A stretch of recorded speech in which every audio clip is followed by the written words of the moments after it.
This episode of the Math Together show is brought to you by Exemplars, rich and engaging K-12 math performance tasks. Welcome to the Math Together show, where thoughtful educators gather and learn together. I'm Dr. Sue Looney. And I'm Molly Vokey. Thank you so much for being with us tonight. We do not have Heidi with us today. She's watching from a distance, but we are super excited for our show and our guest this evening. Yes. Our guest is here. Liesl McConchie is here to talk to us about marginalization and how it impacts the brain and the body. So we are super excited about this conversation. And we have a raffle today. So say hello, make comments, ask questions. If you would like to be in the raffle, all you have to do is make a comment, tell us where you're from, ask a question. Hit like. Yeah, and we'll keep that open till Monday. So even if you're not watching live, if you're watching on replay, then we'll pick from those things. Mm-hmm. And just some resources to support you on your journey and in your hard work. If you're interested in receiving resources in your inbox, it's super easy. You can do right now. You just text Looney to 22828, and that lands you on the mailing list. And then just some other opportunities that we have happening right now. We have a summer institute. It's actually filling up fast. It's about how we deal with unfinished learning and how we head back to school in the fall positively and ready and prepared to welcome and celebrate all of those things. And it's called Emerging Stronger, and that information is on the website. And also there is, I'm doing a webinar this weekend. I'm very excited. It's a free opportunity to look at the power of counting. I'm partnering with Christina Tondevald from Build Math Minds. And so that's a free opportunity. Feel free to check it out. So everything is listed on the website. And a couple more things there too, Molly, right? We have some problems of the month and a few other things on that website. Lots of fun stuff there. Yeah. Excellent. Excuse me. Well, I get to introduce Liesl. Liesl is an international expert on how the brain learns. Excuse me. On how the brain learns, and co-author of best-selling book Brain-Based Learning with Dr. Eric Jensen. She has been published in ASCD's Educational Leadership Journal, and her second book with Dr. Jensen will be published in 2022. With over 20 years of experience in education, Liesl bridges her knowledge of how the brain best learns with her experience of teaching secondary math to create tangible strategies to support teachers and schools across the globe. She has a rich background in education that includes creating new schools, leading whole school reforms, delivering workshops to educators, and speaking at conferences. So let's bring in Liesl. Hey! Yay! I love jazz hands. I promise to bring the jazz hands. Hi, ladies. How you doing today? We're good. I'm so happy that you're here. Thanks. Me too. Yeah. Really excited about our conversation. Yeah. Excellent. Thank you so much. One of the things in your bio, and we're going to get into, our flow of our question, but one of the things in there that I have to ask you about is, she created new schools. Okay, you just created a school. So can you just share in a couple of sentences about a little bit on that? Sure. It's probably going to bring up more questions than it does answers. So it happened while I was living in Denmark. I lived in Denmark for a few years, studying and working within the Scandinavian school system, trying to figure out what magic sauce they had going on over there.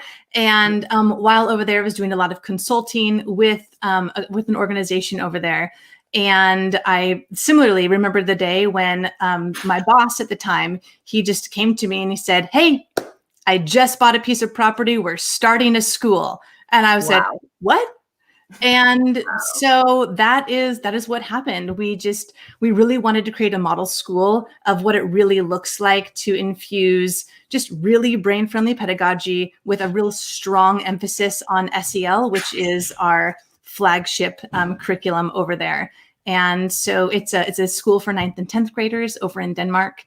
And I'm working with them in just a few days. I miss them. I haven't been able to see them in a very long time because of COVID. But it's definitely been raising a lot of eyebrows over there in Europe. A lot of political and educational dignitaries have been visiting and checking us out and seeing what's going on over there. Wow. We're having a lot of success. So fantastic. So you don't just talk the talk, you walk the walk. Yeah. So I try. But that's the dream, right? I feel like every time we go to a conference and we're sitting at dinner talking to all these super interesting educators, this is what we talk about. Like, well, if you could create your own school, what would you do? Like, what would it be like? Yeah. Right? We've talked about that with Sunil like 5 million times. Yeah. So yeah. And similarly, I've been able to do it again, like in a very, very micro level this year when I've started another school this year, but this one is in my backyard. I've started a little micro school for my kids and a few other families where we decided to just kind of hang home for the year. And we are, so I'm teaching kindergarten and first grade for the first time in my 20 plus years in education and having an absolute blast. So that's what I've been doing all day long until I ran in here to come chat with you ladies. Wonderful. Yeah, that's phenomenal. I'm glad I asked the question. I think it's a good segue into what's your why. So we like to start with what's your why so our listeners can get to know you a little bit. So however you want to interpret that question, if you could share a little bit with us, we would love that. Yeah. I'll start by just stating the obvious, which is teaching is hard. It's really, really hard. And I find so much of the hard parts of teaching come from the emotion, like the heart space of teaching, of just really loving and supporting our kids so much. And yet there's the whole cognitive side of the teaching and the learning part. And that part is hard, but that part doesn't need to be hard. So my why is driven by just an understanding that teaching doesn't have to be as hard as it is for so many people out there who are giving their absolute best, who are trying so much, who love their students and their content. And yet they feel like they're drowning. And so my why is, I'm on all these different social media feeds and they're like, I've been trying this and this and this to try to motivate my students. And I'm just sitting there like, no, it's not the pizza parties and the donuts and the stickers. Like there's an actual science to how the brain gets motivated. And if I could just teach more teachers how it actually works, it makes the job so much easier for us as teachers. It helps our students learn so much better. And it just makes our day so much more joyful and enjoyable when things are working the way that the brain is designed. So I love being able to, so many teachers come to me and they're like, okay, so I just want my kids to be more motivated, or if only they could just pay attention better, pay attention more. And I just have this image of us as an education system trying to shove our kids into this box that we have archaically held on to because our education system was developed long before we knew much of anything about how the brain really learns. Instead of just flipping the whole table upside down, thinking, okay, so what actually drives the attentional systems of the brain? What actually motivates the brain of a 10-year-old, an 11-year-old, a 17-year-old, a 5-year-old? Because we actually know these things now. And when you know what drives these systems of the brain for our students, then we can modify, we can adjust to best meet our students' needs. It's the ultimate student-centered approach to learning, is to really understand how the brain works. Liesl, were you a teacher and then started studying the brain, or were you studying the brain and then became a teacher, or were they simultaneous? Studying, great question. Teacher first, then studying the brain out of survival. I thought so. Because I wanted to be a teacher. Yeah, I wanted to be a teacher. It's first documented in my third grade on a third grade assignment that I wanted to be a math teacher. And so that's where I started. And I just blazed through my credential program. I was teaching at the age of 20 and high school students who were like a year or two younger than me. And I was so excited and so full of passion. And I don't know if you remember your first year of teaching, or if we've been through enough therapy to like remove all the nightmares and trauma. But it was a whoa. Right. In my first year of teaching, we had a school shooting down the road. And then my second year of teaching was 9/11. And so it was literally survival for me, because I was like, I don't know what to do. I don't know what am I supposed to do here? All my students are getting text messages about what's happening at the high school, our neighboring high school. And I'm like, and so to factor a trinomial, here is what you do. Because I'm like 20 years old. I have no idea what I'm doing. And guess how many times I had to reteach factoring trinomials? A few. At least. And so I'm like, what's going on here? And I loved math. I was so motivated to learn. And now I'm meeting students who were different than me. And so it was really out of I wanted my reality to be in alignment with what I had been dreaming of my entire life. And that was joyful, meaningful learning for my students. And I needed to learn more. And so that's where I just started learning and trying to find everyone who was smarter than me about learning and how the brain works, and finding them and learning from them. Awesome. Yeah.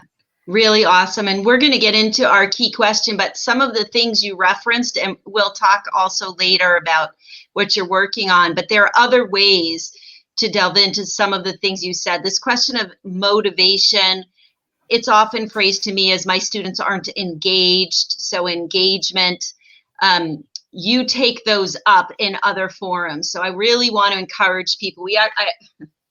I have like notes and highlights, and this is the book, right? And then also the workshop. If this sounds like your challenge as well, what Liesl's talking about, you should check those things out for sure. Right. And if I could if we have people listening and if I could have like one sentence on motivation, it would just be to really adopt the mindset that there is no such thing as an unmotivated student. There isn't. There's no such thing as an unmotivated student from a neurobiological perspective. There are only students who are in a current state that is an unmotivated state. It's a temporary brain state, and brain states can be influenced, they can change, and there's things that teachers can do. And that's stuff that I dive into in the online workshop that you're referencing. We'll talk more about later. But that label of, oh, my students are just so unmotivated, or this student he's just such an unmotivated student, is just a really dangerous label. And it's just inaccurate, scientifically inaccurate. All right. Yeah. Everybody any teacher in the world and parent should hear that statement that you just made. There's no such thing as an unmotivated student. And that comes from my mentor, Dr. Eric Jensen. He has really taught me a lot. Excellent. Yeah. From Heidi, who's not able to be with us, but is tuning in. She says, I totally apologize to my first classes of students. Yikes. Right. I think we can all relate to that. Right. Yeah. If only we could go back and we just got to give ourselves some grace that we were doing 100%. the best we did. Absolutely. We could. Right. That's right. Right. It's all about learning every single day. Yeah. When we know better, we do better. Right. So let's tackle this big question. How does marginalization impact the brain and body? Yeah. That is a big one. Yeah. It is a big one. It's so important. Yeah. And, before we dive into the question, I just want to make sure that I recognize that, here I am as a very privileged white woman having this conversation with you all, and that there are a lot of different layers to this conversation. And we're just going to scratch the surface to one little part of it. And that is the neurobiological part of what happens in the body and in the brain when a person or a student in particular, and this happens a lot in the math world, when they feel marginalized. And so I'm just speaking from my area of expertise, and there are a lot of other angles and layers that add more depth to this conversation. But I want to make sure that gets said. No, that's important. Yeah, but to understand the idea of marginalization, sometimes it's helpful to use metaphors. The brain really loves metaphors and stories to connect. That's what learning happens. Learning happens when we connect new ideas to familiar ideas. And so the science of marginalization really comes out of this idea of the in-group versus the out-group is literally the scientific terms that are used in the research field about marginalization. And that just helps to broaden the conversation, because marginalization happens often a lot based on race, which we're seeing a lot of conversations, critical conversations happening about that these days, but also around gender and religion and identity and sexual orientation in so many different facets. So it's easier to talk about them collectively when we have a collective conversation about the in-group versus the out-group. So the in-group is, you feel part of the in-group when you are in a group of people who share a common identity that you do. And when you're in a group that you don't, that your culture or part of your identity isn't represented, then you're part of the out-group. So we can talk about this. You ladies, you are from Boston, not Boston, the Massachusetts area. Yeah. Yep. The Boston area? Mm-hmm. Okay, great. So my husband did some of his grad work at Boston University, so I spent some time there. Oh. And we were able to spend, back in the day when it was COVID safe, we would go to a Red Sox game. And so I know what it's like to be there in... Oh, shoot. No, I should have been. Fenway Park. Thank you. Fenway Park. Yeah.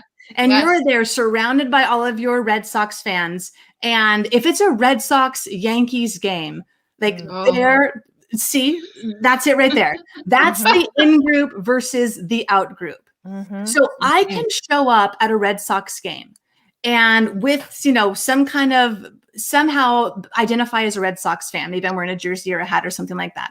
And the people around me, I could have 25 different differences with those people. They could have different political views than I do. They could have a different sexual orientation, very conflicting religious beliefs, different racial backgrounds, cultural backgrounds, languages. And yet here we are in Fenway Park.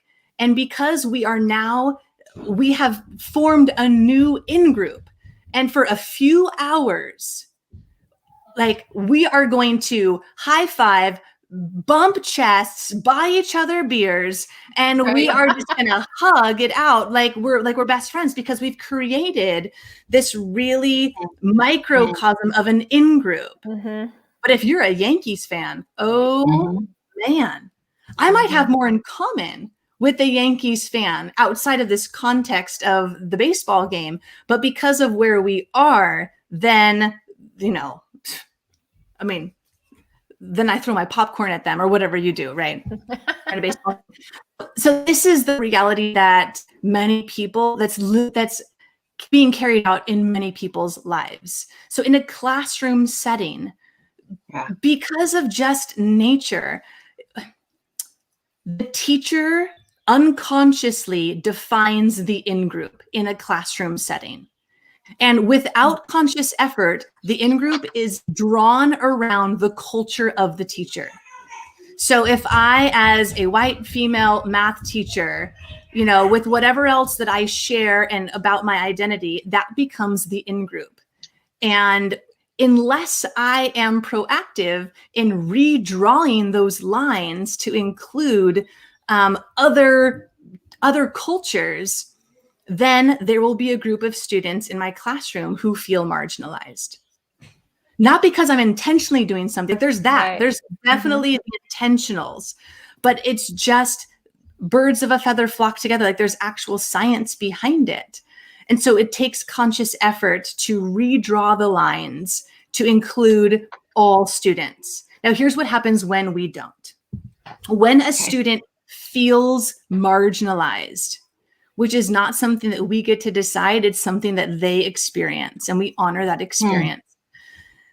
When that happens, students who feel marginalized, excluded, isolated, they behave and perform below the in-group norms. These are the patterns that we're seeing in the research, that they behave and perform below the in-group norms. Now, why is that?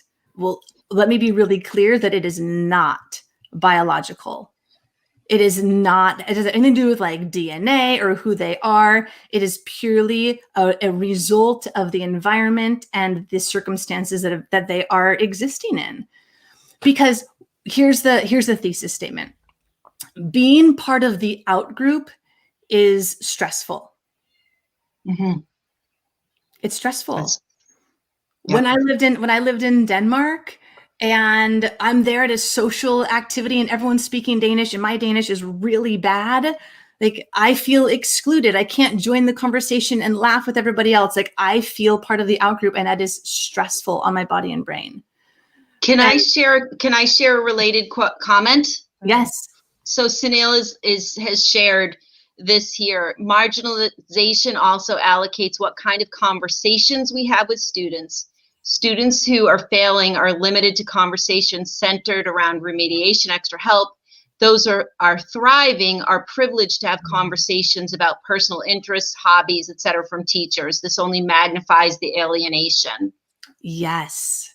Yes, that is absolutely true. It's what we focus on is what we're magnifying. And so if all of our conversations are just based on getting them extra help, it's just feeding. Furthering it. Right, exactly. It's like this, I have this vision of like, King of the Mountain on the playground with the kids, and we just are just pushing these kids down these slides that we keep on talking about of learning loss and unfinished learning and all this garbage deficit language that's out there right now. And we're just like pushing them down the slides by our language patterns and our behaviors. Yeah. And so what happens is that it's students who are marginalized, they're experiencing chronic stress. Now, chronic stress is different from acute stress, which is like the 15 minutes before your class is about to get started and you're frantically trying to get everything ready or you're rushing out the door. That's acute stress. It's good. It's healthy. It builds your stress resilience. But chronic stress is related to chronic disease. It creates chronic inflammation that literally deteriorates your immune system and is like one of the greatest factors that's leading to diabetes, heart disease, cancer, Alzheimer's, all of the big, bad, nasty ones. They all are fed by chronic inflammation, which comes from chronic stress. But it also impacts our mental and emotional health, and it leads to anxiety and depression. But then it also attacks the brain as well. And so when students are feeling marginalized, they literally have reduced neurogenesis, which is a big fancy term for new brain cells. So there's some newer science out there that talks about how the brain can actually grow new brain cells, which is amazing and was something that we'd all want to do. And there's things that we can do to grow new brain cells. But if we could take a look at our brain here for a quick second. Ooh. Our little brain model made out of Legos. And we're going to just crack open our brain for a minute. It's painless right now. And when you go in there, so one of the this is the intersection of the brain, the limbic system. One of the regions of the brain that we know that neurogenesis happens is right here, this red curved region called the hippocampus, which is a critical region of the brain for memory formation and encoding long-term memories. And that's one of the regions where neurogenesis happens. And so when students feel marginalized, they are producing less brain cells. And so then they are performing, they're unable to perform at a similar academic capacity. And then the cycle just continues and continues. The main message here is that a student who's experiencing chronic stress because they are worried or constantly being flooded with microaggressions or living in fear that someone is going to say something or treat them a certain way or be bullied for something else, that literally it consumes different systems of the brain that take away from cognition. It consumes the emotional systems of the brain. It consumes the attentional systems of the brain, because a student is sitting there thinking, do I fit in here? Going back to like the Ingroup, they like, do I fit in here? Think back to any any like Hollywood movie about middle school and high school, there's always like these cliques, right, of different groups. And that's because we have this desire to belong and to fit in and to be seen and to be valued. And it's just heartbreaking for a student to sit in a classroom and ask themselves, do I belong here? Do I fit in here? Yeah. Am I And I seen? And I think what we're going to talk about is that, but the message is hopeful. And I have a quote from the book, looking forward to the day when people no longer have racist, sexist, or homophobic beliefs. It is neuroplasticity that will get us there as a society. So the message is hopeful, right? What we know about brain research is all these things that are happening, that it's real, that it's impeding learning. However, because of the way the brain functions, we can do better, right? Exactly. Exactly. That was, I remember typing that sentence as I was writing that book. And I remember like, yes, like this is it. Like this is it. Like this is what it's about. People think like, oh, brain-based learning is old and out of touch, and it's just like axons and dendrites. And it's like, no, it is literally the science that supports the need for belonging and just supports the hopeful message that all that we are fighting for, whether it's in the streets that we're fighting for it, or whether it's in conference keynotes that we're fighting for it, the equitable education that we are fighting for right now is possible because of neuroplasticity. It's literally the most hopeful message in the world of cognitive neuroscience, that the student who is behind grade level in reading, whatever that means, it is possible for them to accelerate that learning. The student who has experienced trauma beyond belief, beyond our comprehension, like it is possible for them to heal and for their brain to be able to absorb and to apply all sorts of new learning. Like it's all possible. Yeah, that you just made sense of something for me that I've been struggling with. So a lot of terms or a lot of people are talking about accelerated learning right now, right? And in my head, that was a lot of just like, oh, learning really fast, which in my head was like very stressful. But you just you just made that make sense for me, so that it's like the opposite of that. It's taking away the stress from your brain, because I always kind of envisioned, if you don't feel that you belong, I didn't really think about that as being something with the brain, more of something like with your emotions, but those are so tied together. Yes. Gosh, emotions rule the brain. That takes so long to learn. Why? It really does. It really does. And that's where people are like, well, isn't all like, do teachers really need to know about brain-based learning? And I always say, well, you can either choose to learn about how the brain actually learns on your own, or you can suffer through 10 to 15 years of teaching and slowly learn it through like years and years of mistakes and failure, and, you know, and just hope that you don't burn out. Yeah. Or you figure out you can't run away from emotions. You just can't. You have to know how they rule the brain and how to work with them to support student learning. You can't just like be frustrated that students can't sit for 45 minutes and focus on your content area, because your content area doesn't matter when a student is worried about the fight that mom and dad had this morning and worried whether dad's actually going to come home for work or whether he's never coming home again.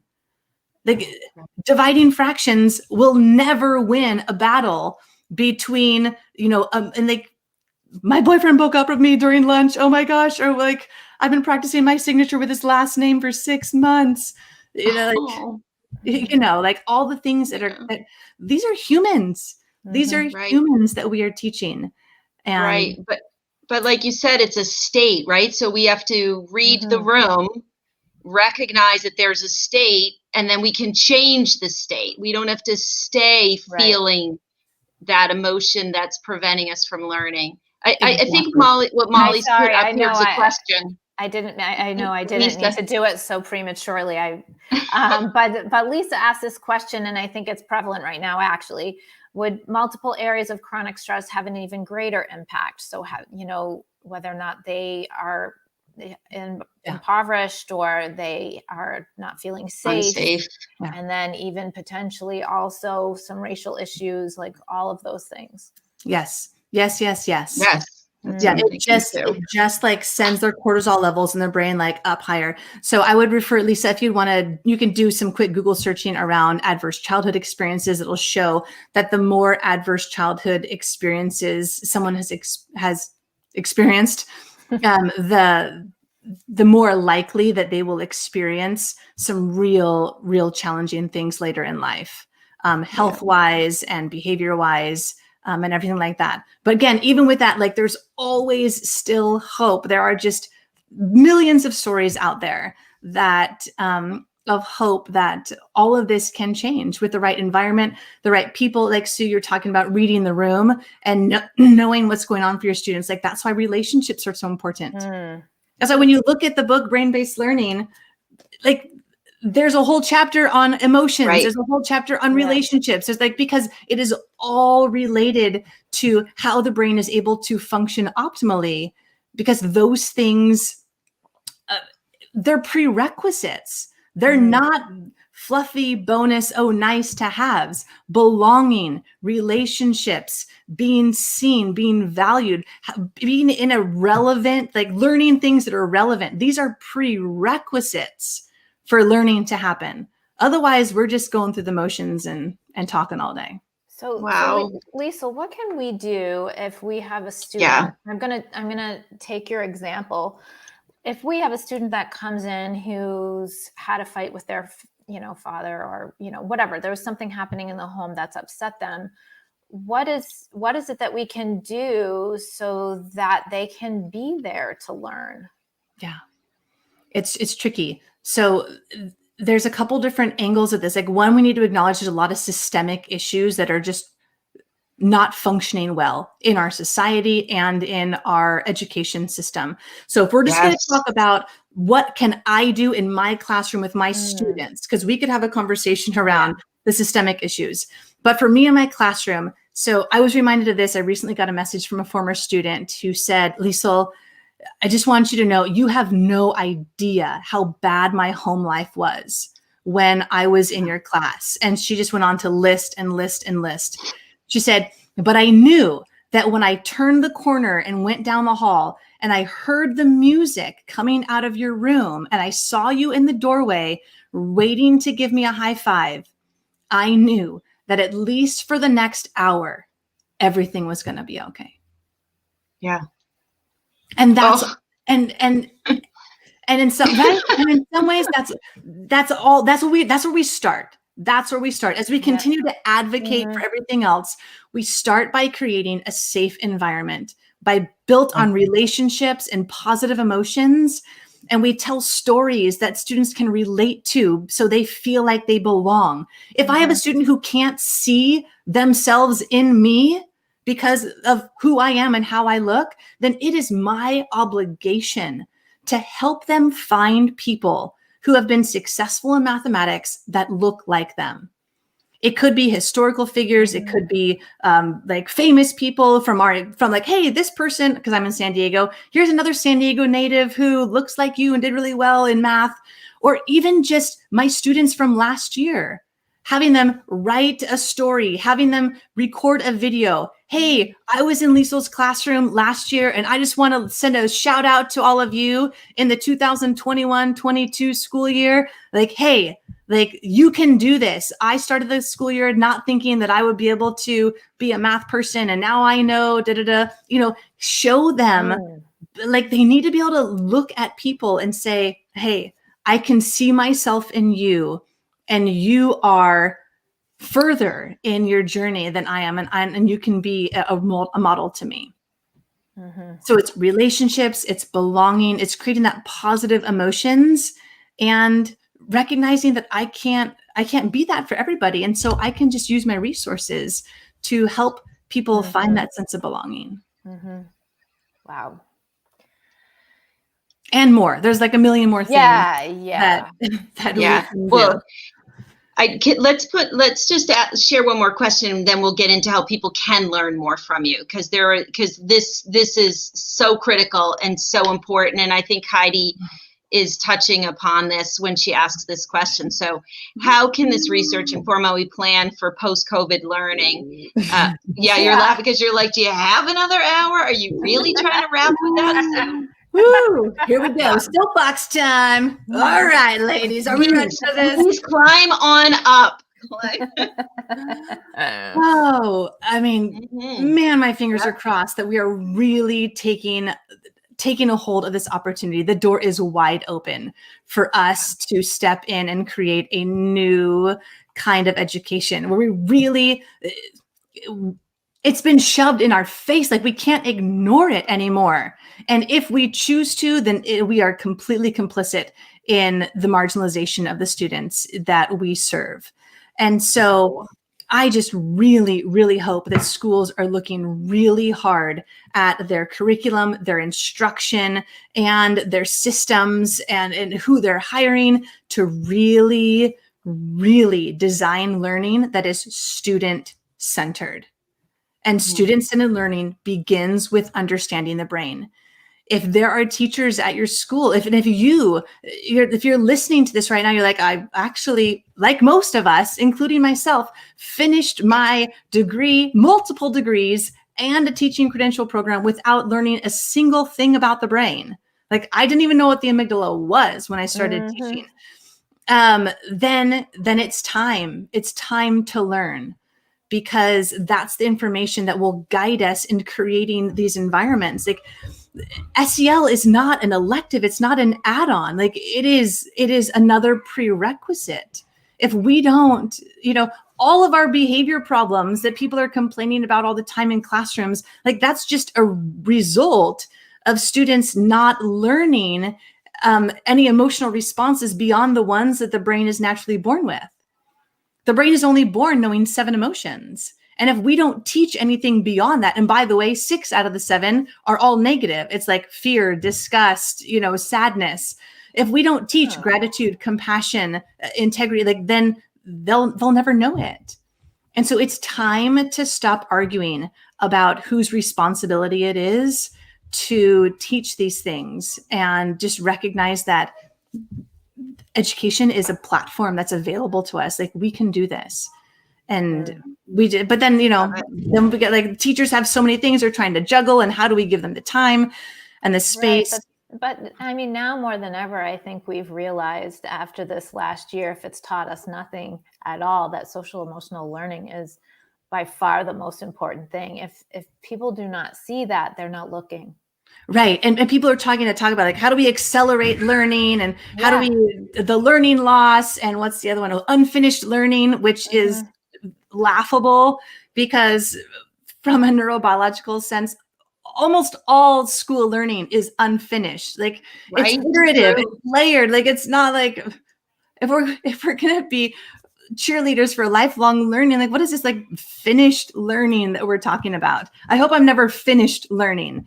And so if we really want to try to, close not just achievement gaps, but if we really want to help students to accelerate their learning and to catch up, or whatever phrase people are using right now, what better way to do it than by really focusing and understanding how the brain actually learns?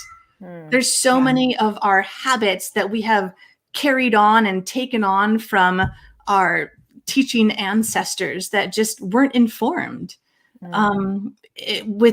based on what we now know. We can do better. When you know better, you do better. Well, absolutely. So let's move into how people can learn some more, because when you say teachers' plates are full, though, it's not actually, I want to say it's not not rocket science, right? It's the wrong analogy. It's not rocket science. It's brain science. And it's actually not that complicated. People can sometimes get like scared. It's like, no, it's not complicated at all, because I finished reading it and I have not taken your mini workshop, but I likely will. So I don't think people should be scared that this is taking on too much, because it's actually not. There are simple straightforward things that just should become part of who we are as educators. Yeah. And I think, so let's talk about them. Yeah. I mean, the academic side of it can be really overwhelming. Like even I sometimes am reading these research studies and I'm like, oh my gosh, what are you guys talking about? But that's my job. That's what I do. I read all that research and I translate it into a language that teachers can understand, because Molly, like you asked, I'm a teacher. I started teaching over 20 years ago. That's what I do. And so I can bridge these two, and, you know, in a non, so many people in a non, oh, look at me, I'm so smart, I know about the brain kind of a way. Like that doesn't help teachers.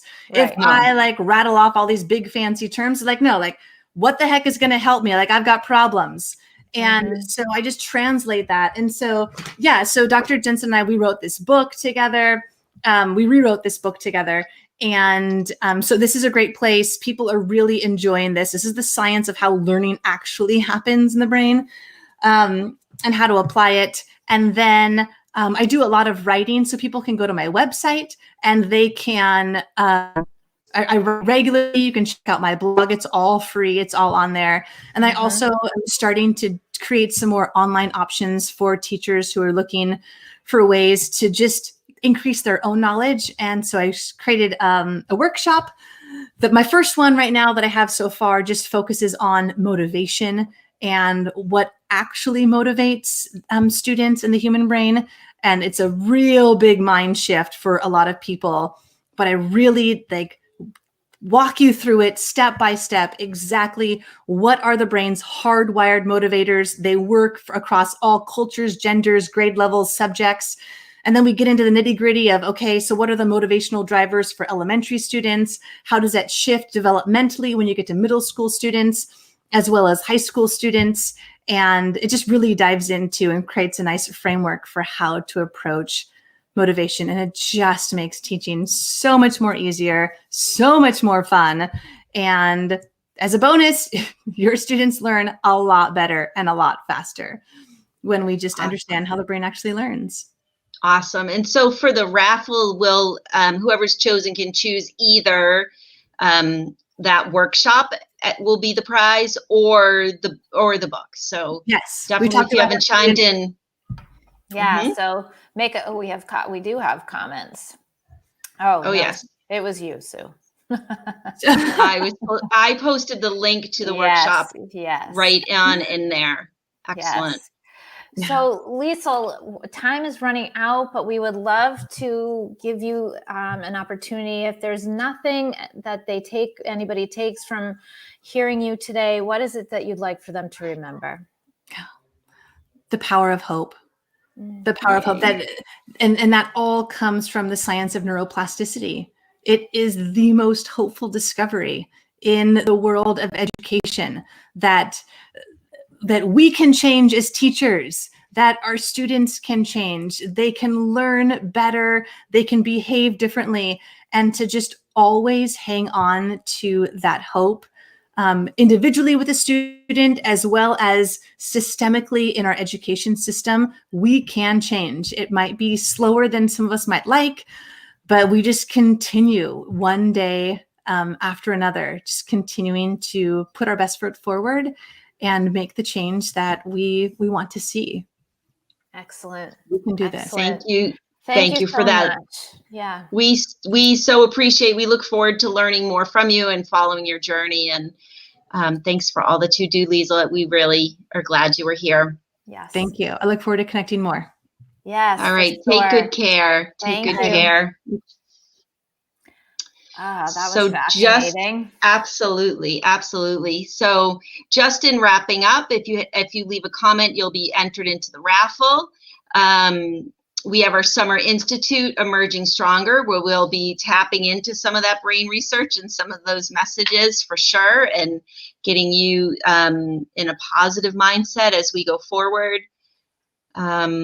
And the webinar this weekend on counting, so you can sign up. All of that's on the LuniMath website. It's free, and so feel free to check that out as well. Yes. And last but not least, next week, it's going to be May. OMG, I don't know how that happened.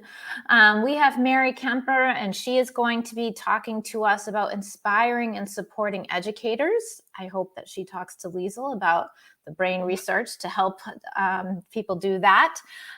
So thank you so much for being here with us today. And remember to always be curious. Take good care, everybody.